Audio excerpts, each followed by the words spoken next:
কি হলো? চুপ করে আছেন কেন?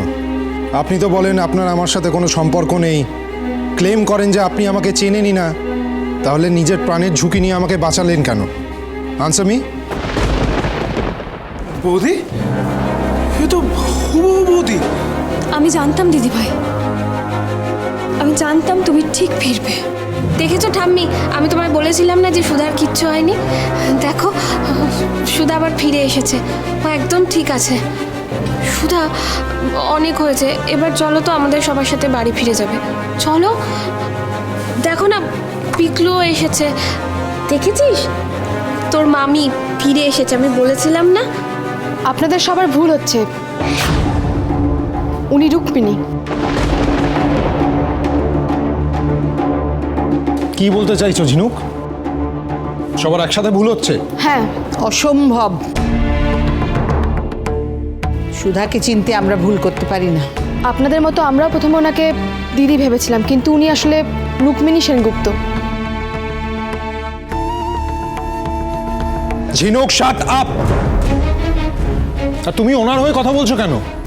আমি এখানে কারোর হয়ে কথা বলছি না, আমি শুধু আপনাদের ভুল ধারণাটা ভাঙাতে চাইছি, ব্যাস। কি ভুলের কথা বলছো ঝিনুক? দুটো মানুষ হুবহু একরকম কি করে দেখতে হতে পারে? হ্যাঁ, হতে পারে, কিন্তু এক ধরনের তো হবে না। মানে এটাই, উনি আমাদের চোখকে ফাঁকি দেওয়ার চেষ্টা করছেন। আমি কাউকে ফাঁকি দিতে চাইছি না, আমি আমার পরিচয় আগেই জানিয়েছি। মিথ্যে বলছেন আপনি। আরে অদ্ভুত তো, উনি খামোখা মিথ্যা কথা কেন বলবেন? তুমি জানো আমার জন্য এত বড় আঘাত কে সহ্য করতে পারবে? কে নিজের প্রাণ দিয়ে আমাকে বাঁচানোর চেষ্টা করতে পারবে? একমাত্র সুধা। সুধা ছাড়া এটা কেউ করতে পারবে না। শুনুন, আপনার জায়গায় যে কেউ থাকলে আমি এই একই কাজই করতাম মিস্টার বসু মল্লিক। আমি মনে করি মানুষের ধর্ম কোনো মানুষকে বিপদে দেখে তার বিপদে ঝাঁপিয়ে পড়া। একই কথা, একই শিক্ষা। তুমি অন্য কেউ কি করে হতে পারো? তোমাকে এত চেনা লাগছে কেন আমাদের? এই পৃথিবীটা ধাঁধার মতো, অনেক সময় আমাদের সামনে অনেক কিছু থাকে যেটা সত্যি হয় না, আবার এমনও হয় অনেক চেনা মানুষ অনেক সময় অচেনাও হয়ে যায়। সার্থক তোমাকে কটা দিন আটকে রেখেছিল। তুমি জ্ঞান তো তার পাতা কোনো ফাঁদে পা দেবে না, আমি যা জানি, কিন্তু তার চক্রান্তের ফাঁদে এমন কিছু ঘটেনি তো যাতে তোমার বা আমাদের এই পরিবারের উপর তার আঁচ আসতে পারে? আমি আপনাদের এত প্রশ্নের উত্তর দিতে বাধ্য নই। এড়িয়ে যাচ্ছেন কেন? ভয় লাগছে? সত্যিটা সবার সামনে চলে আসবে। কোন সত্যি? কিসের ভয়? আমি আপনাদের বারবার বলেছি আমি রুক্মিণী। সুধা নামে আমি কাউকে চিনি না। কেন মিথ্যে কথা বলছো সুধা? আমি জানি তোমার অভিমান হয়েছে, কিন্তু আমরাও তো গত 5 বছর ধরে তোমার জন্য এমন করে অপেক্ষা করে আছি। সুধা, 5 বছর তোমাকে দেখিনি আমরা, এতগুলো দিন পরে তোমাকে দেখতে পেলাম। ও মা, মা তুমি আমাদেরকে ক্ষমা করবে না মা? আমি জানি তোমরা আমাকে অফুরান ভালোবাসো, কিন্তু মা কি করব? যে মানুষটার জন্য আমি বসু মল্লিক বাড়িতে জায়গা পেয়েছিলাম, তার অবিশ্বাস যে আমাকে অনেক দূরে সরিয়ে দিয়েছে।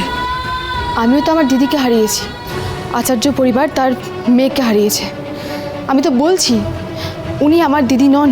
বিশ্বাস করি না তোমার কথা আমরা। আপনার বিশ্বাস অবিশ্বাসে তো সত্যিটা আর পাল্টে যাবে না। এবার মেনে নিন সত্যিটা, তাতেই সবার মঙ্গল।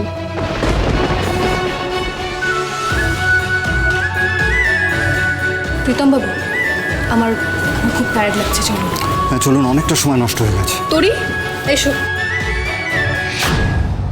কোথাও যাবে না তুমি। আপনি কার ওপর অধিকার ফলাচ্ছেন? উনি তো আপনাকে চেনেনই না। চেনেন। তেজ বসু মল্লিককে সুধা ছাড়া কেউ ভালো চেনে না। ও জাস্ট অস্বীকার করছে, আর কিচ্ছু না। আপনি সব কিছু চাপিয়ে দিতে পারেন না। আর আপনাদের সবাইকে রিকোয়েস্ট করছি, প্লিজ রুক্মিণীকে একা ছেড়ে দিন। কি কি করে বলুন তো? সেই থেকে এক কথা বলে যাচ্ছ তোমরা। আরে বাবা, উনি তো বলছেন উনি সুধা নয়, তাও তোমরা জোর করে কেন প্রমাণ করতে চাইছো? এক্স্যাক্টলি। আপনি তো গুরুজন, আপনি প্লিজ তেজ বসু মল্লিককে বোঝান। উনি বারবার লিমিট ক্রস করছেন। উনি এর আগেও রুক্মিণীকে হ্যারাস করেছেন, আমরা চুপ করেছিলাম। উনি তরিকে কিডন্যাপ করেছেন, তাতেও আমরা চুপ করেছিলাম, এটা ভেবে যে উনি নিজের স্ত্রীকে হারিয়েছেন, তাই হয়তো ওনার মানসিক অবস্থাটা ঠিক নেই। কিন্তু এরপর যদি এরকম ব্যবহার করেন যার জন্য রুক্মিণী এবং তরিকে সমস্যায় পড়তে হয়, তাহলে কিন্তু আমরা পুলিশ ডাকতে বাধ্য হব। হ্যাঁ হ্যাঁ, তেজকে পুলিশে দিয়ে দাও। কপাল বটে এই তেজের, সুধা নয়, অথচ সুধার ডুপ্লিকেট এসেও আজ বাঁচিয়ে নিল ওকে। বাবু, আপনি তো দেখছি আমাদের বাড়ির ছেলেকে হালকা করে থ্রেট দিচ্ছেন। সেটা আপনাদের যা ভাবার আপনারা ভাবতে পারেন, but this is the last warning.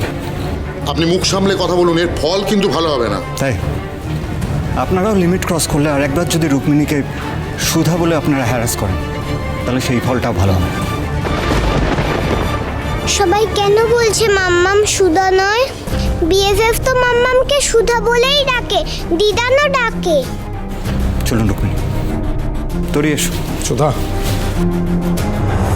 সুধা কোথায় আছিস তুই? দাঁড়া এখানে।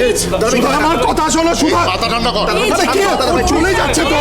তারপর তুই শান্ত হ না প্লিজ। এই ঝিনুক, তুমি কি গো? হ্যাঁ, সুধা না হয় আমাদের বাড়ির বউ, কিন্তু তোমার তো নিজের দিদি, তুমি ওকে চিনতে পারছো না? আমার ছেলেটার দিকে একবার তাকিয়ে দেখো তুমি। 5 বছর ধরে কিভাবে সুধার জন্য কষ্ট পাচ্ছে ও। এই জীবনটা তো আপনার ছেলে নিজে বেছে নিয়েছে, তাই না? 5 বছর আগে আপনারা প্রত্যেকে আমার দিদিকে তার পবিত্রতা, তার সততা, তার সতীত্ব নিয়ে প্রশ্ন করেছেন, তাকে পরীক্ষা দিতে বলেছেন। ভুলে গেছেন? আর আপনাদের ছেলে কাপুরুষের মতো আমার অন্তঃসত্ত্বা দিদিকে একা ফেলে দিয়ে চলে গেছিল। তাকে অস্বীকার করেছিল, তার মুখ পর্যন্ত দেখতে চায়নি। মিথ্যে। এটাই সত্যি। বলুন, আজ এখানে দাঁড়িয়ে আপনি কি জোর গলায় বলতে পারবেন যে আমার দিদির গর্ভে যে সন্তান ছিল সেটা আপনার? বলুন, তাকে স্বীকার করবেন? বলুন আমায়। কেন করবে স্বীকার? কেন করবে? আমাদের কাছে হালকা রিপোর্ট আছে, তাতে পরিষ্কার লেখা আছে তেজ কোনোদিন বাবা হতে পারবে না। আমি সুধার সাথে কথা বলতে চেয়েছিলাম, জানতে চেয়েছিলাম ওর গর্ভের সন্তান কার। ওকে আশ্রয় দিতে রাজি ছিলাম, ওর সন্তানকেও মেনে নিতাম আমি। মেনে নিতেন? আমার দিদিকে দয়া করতেন আপনি, আর সারা জীবন তাকে কলঙ্কিত ভাবতেন, তাই তো? আমার দিদি এই অপমানটা কেন মেনে নিত বলুন তো? ও তো কোনো দোষ করেনি, আর আপনি আজও প্রমাণ করে দিলেন। এখনো আপনার মনে একই প্রশ্ন আছে, একই সন্দেহ আছে। তাহলে কেন খুঁজছেন আমার দিদিকে? এবার মেনে নিন আমার দিদি মরে গেছে, তাতেই সবার মঙ্গল।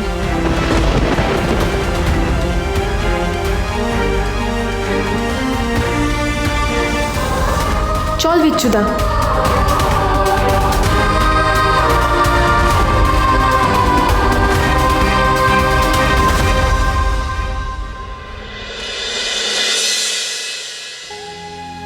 মাম্মা, তুমি কেন মিথ্যে বলছো গো?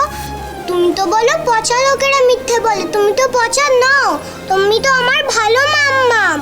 কিন্তু তুমি কেন বলো হিরো আঙ্কেলকে যে তুমি সুধা নও? তোমাকে তো দিদান, বিএফএফ সুধা বলেই ডাকে। তোমাকে আমি সবটা কি করে বোঝাবো তরি? তরি, তুমি প্লিজ বড়দের মাঝে কথা বলবে না, কেমন? কেন মাম্মাম? তুমিই তো বলো যে মিথ্যে কথা বলতে নেই, পাপ হয়। তোমাকেও তো ঠাকুর পাপ দেবে মাম্মাম। গুন্দাদা রাগ করবে তোমার ওপর। বলো না কেন মিথ্যে কথা বললে তুমি? কারণ তোমার মামা অপারক ছিল তরি। মানে তোমার মাম্মাম হেল্পলেস তরি। তোমার মাম্মাম চায় না যে তার তরি কষ্ট পাক, আর তোমার মাম্মা সেটা কোনো দিনও হতে দেবে না। কে আমাকে কষ্ট দেবে মাম্মাম? বলো আমার।